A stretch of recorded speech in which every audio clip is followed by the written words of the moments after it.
Hello my dear student आप सभी का मोस्ट वेलकम है आज के इस वीडियो लेक्चर क्लास में। और फर्टिलाइजेशन हमने कल के वीडियो लेक्चर क्लास में फर्टिलाइजेशन के बारे में पढ़ा था। आज के इस वीडियो लेक्चर क्लास में हम फर्टिलाइजेशन के आगे की प्रोसेस जो एम्ब्रियोनिक डेवलपमेंट है उसके बारे में पढ़ने वाले हैं। तो चलिए जानते हैं अर्ली एम्ब्रियोनिक डेवलपमेंट के बारे में। फर्टिलाइजेशन के बाद कैसे जाइगोट डेवलप करके एक फुल बेबी का फॉर्मेशन कर देता है। तो जाइगोट से एक पूर्णतः एम्ब्रियो का फॉर्मेशन की प्रोसेस को ही हम एम्ब्रियोनिक डेवलपमेंट कहते हैं। इस प्रोसेस को अचीव करने के लिए कुछ इवेंट होते हैं, जैसे कि क्लीवेज होता है, प्लास्टुलेशन होते हैं, कैस्कुलेशन होते हैं और ऑर्गेनोजेनेसिस होता है। इन प्रोसेस को कंप्लीट करने के बाद एक जाइगोट एक एम्ब्रियो में कन्वर्ट हो जाता है, एक फुल्ली डेवलप एम्ब्रियो में कन्वर्ट हो जाता है। तो चलिए वन बाय वन क्लीवेज के बारे में, ब्लास्टुलेशन के बारे में, गैस्टुलेशन के बारे में और ऑर्गेनोजेनेसिस के बारे में पढ़ते हैं।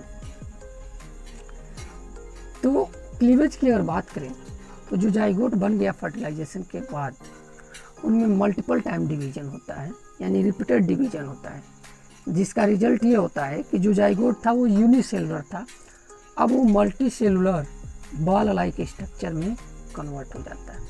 और यही जो रिपीटेड सेल डिवीजन है इसी को हम क्या बोलते हैं, क्लीवेज कहते हैं। क्लीवेज स्टार्ट हो जाता है जैसे ही फर्टिलाइजेशन कंप्लीट होता है, वैसे ही क्लीवेज स्टार्ट हो जाता है।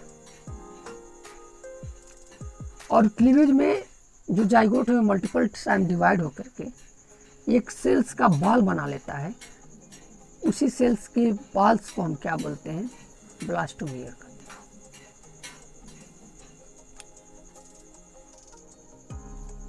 हैं। अब बार बार जो सेल डिवीजन हो रहा है ना जाइगोट में, तो ये जो क्लीवेज बार बार हो रहा है ये ब्लास्टोमियर कहलाता है, जो सेल बनता है क्लीवेज के फलस्वरूप। और जो बॉल लाइक स्ट्रक्चर बनता है उसे हम क्या बोलते हैं, मारूला कहते हैं। अब देखिए जैसे कहने का मतलब ये है कि मारूला फिर डिवाइड होता है और डिवाइड करके ब्लास्टोसिस्ट या ब्लास्टुला का फॉर्मेशन कर देता है। जैसे देखिए फर्टिलाइजेशन यहाँ देखिए इस फिगर में, फर्टिलाइजेशन यहाँ होगा।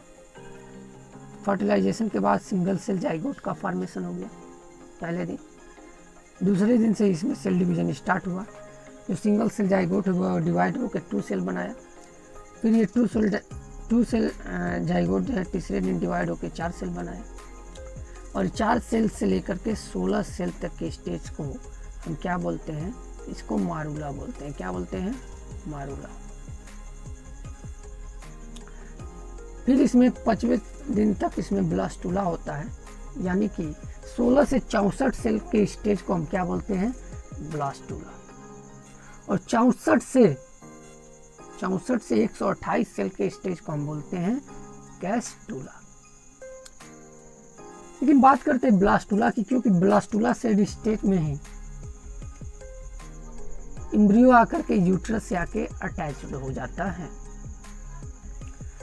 तो ब्लास्टोमियर जो है ना ब्लास्टोसिस्ट में, इसको हम क्या बोलते हैं, ब्लास्टोसिस्ट।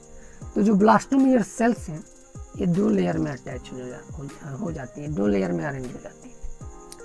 एक बाहर की तरफ लेयर बनता है जिसे हम ट्रोफोब्लास्ट कहते हैं, और एक अंदर की तरफ लेयर बनता है जिसे हम इनर सेल मास कहते हैं। इसमें देखिए ट्रोफोब्लास्ट आउटर की तरफ और इनर सेल मास अंदर की तरफ बनता है। ये जो ट्रोफोब्लास्ट सेल है ये यूट्रस की जो वाल है, एंडोमेट्रियम है, उससे जाके अटैच्ड हो कराता है किसको, तो एम्ब्रियो को। और इसी प्रोसेस को हम क्या बोलते हैं, इम्प्लांटेशन बोलते हैं।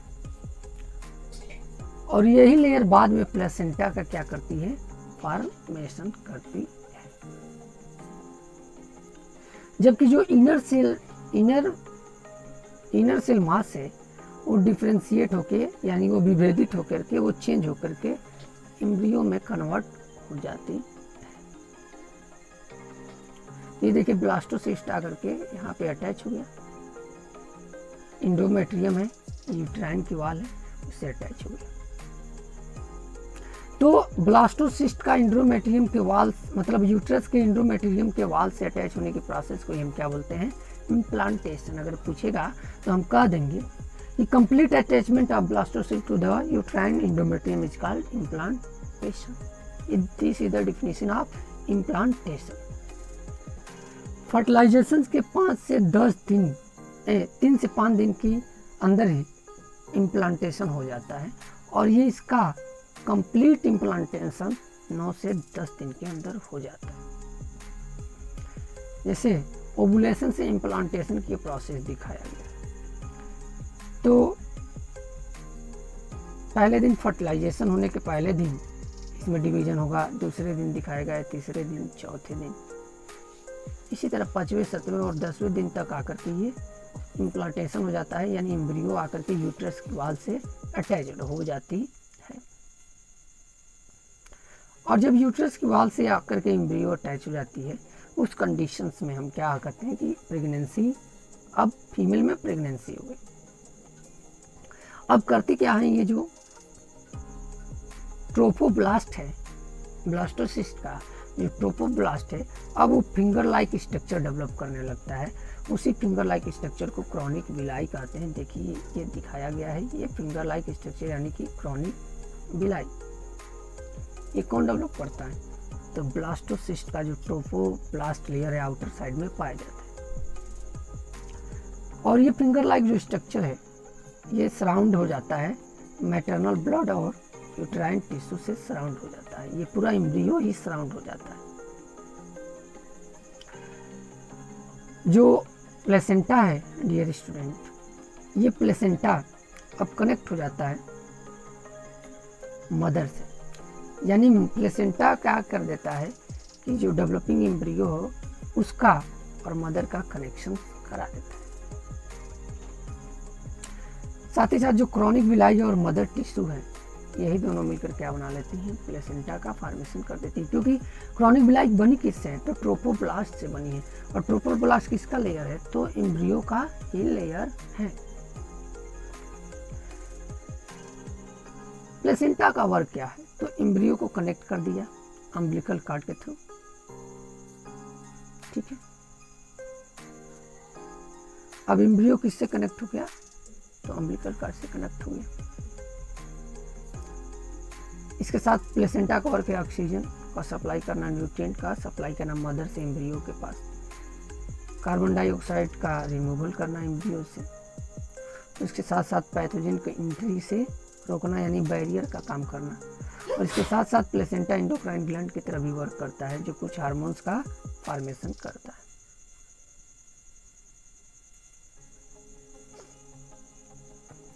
जैसे कि ह्यूमन क्रॉनिक गोनाडोट्रोपिक हार्मोन जिसे HCG भी कहते हैं, ह्यूमन प्लेसेंटा लैक्टोजेन जिसे HPL भी कहते हैं, एस्ट्रोजेन और प्रोजेस्टेरॉन, इनका भी सेक्रेशन करना। ह्यूमन क्रॉनिक गोनाडोट्रोपिक हार्मोन्स का बहुत इंपॉर्टेंट रोल है, क्योंकि ये प्रेगनेंसी टेस्ट में भी यूज किया जाता है। इसी हार्मोन्स को डिटेक्ट करके फीमेल्स के यूरिन में ये कंफर्म किया जाता है कि फीमेल्स में प्रेगनेंसी है कि नहीं। उसमें एंटीबॉडी होती है, इस डिवाइस में एंटीबॉडी होती है, और एंटीबॉडी की हेल्प से मान लीजिए यूरिन इंट्रोड्यूस किया गया और ये एक टाइप का प्रोटीन है, उसके खिलाफ बाइंड कर देता है। तो अगर एक लाइनिंग होती है तो नॉन प्रेगनेंसी, और 2 लाइनिंग होती है तो प्रेगनेंसी इंडिकेट करता है।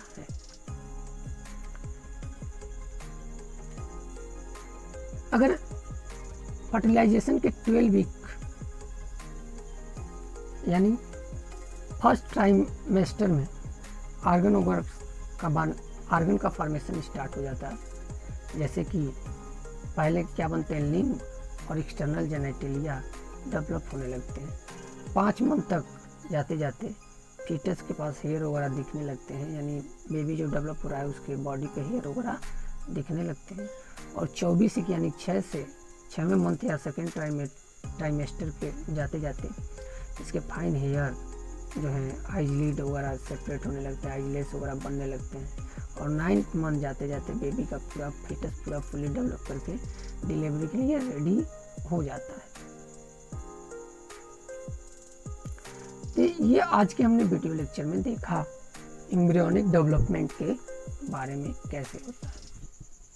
तो कल हम डिलीवरी कैसे होता है यानी फॉस्चुरेशन वगैरह कैसे होता है इसके बारे में वीडियो बनाएंगे। तो स्टूडेंट आज के वीडियो लेक्चर में इतना ही। अगर वीडियो पसंद आए तो लाइक करें, चैनल को सब्सक्राइब करें और वीडियो को शेयर करें।